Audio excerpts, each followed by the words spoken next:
Hello বন্ধুরা, আজকে আরও একটি নতুন ভিডিও নিয়ে তোমাদের সামনে হাজির হয়ে গেছি। আজকে রেসিপি রিঠা মাছের ঝোল। আজকে রিঠা মাছের ঝোল রান্না করব। তাই রিঠা মাছ ভালো করে ধুয়ে নুন, হলুদ, সর্ষের তেল, কাঁচা লঙ্কা বাটা দিয়ে বেশ ভালো করে মাছটা মেখে নিয়েছি।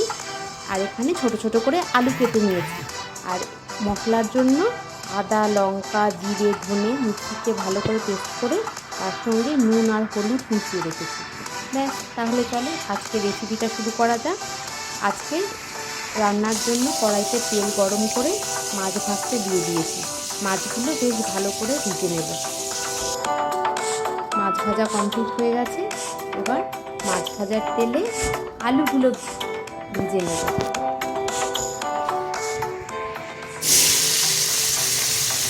এই তেলে আলুগুলো দিয়ে দিলাম। এবার আলুর মধ্যে পরিমাণ মতো নুন আর হলুদ দিয়ে ভালো করে মিশিয়ে ভেজে নেব।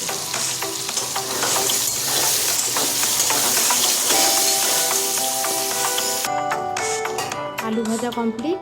এবার তেলের মধ্যে জিরে আর তেজপাতা ফোড়ন দিয়ে আগে থেকে যে মশলাটা মিক্সিতে পেস্ট করে রেখেছিলাম সেটা দিয়ে দেবো।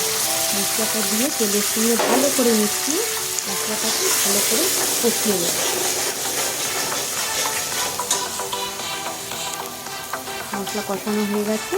এবার জল দিয়ে দেবো।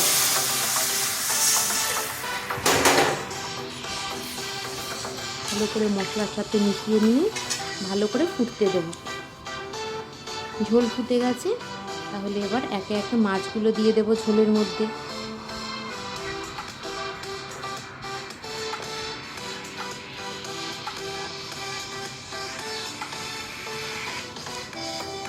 সব মাছগুলো দিয়ে ভালো করে ফুটিয়ে নিয়েছি। আরও একবার নাড়া দিয়ে ভালো করে মিশিয়ে নিলাম। এরপর ভেজে রাখা আলুগুলো ঝোলের মধ্যে দিয়ে দেবো। আলুগুলো দিয়েও ভালো করে মিশিয়ে নেব। আরও একবার ফুটতে দেব। ভালো করে ফুটে গেছে। এবার আগে থেকে ভাজা জিরের মশলা করে রেখেছিলাম সেটা ঝোলের মধ্যে মিশিয়ে দিলেই আমার ঝোল কমপ্লিট। এবার থালায় মাছের ঝোলটা সার্ভ করে নেব। তারপর গরম গরম ভাতের সঙ্গে মাছের ঝোলটা পরিবেশন করব। তাহলে বন্ধুরা, আজকের ভিডিওটা এখানেই শেষ করছি। বাই।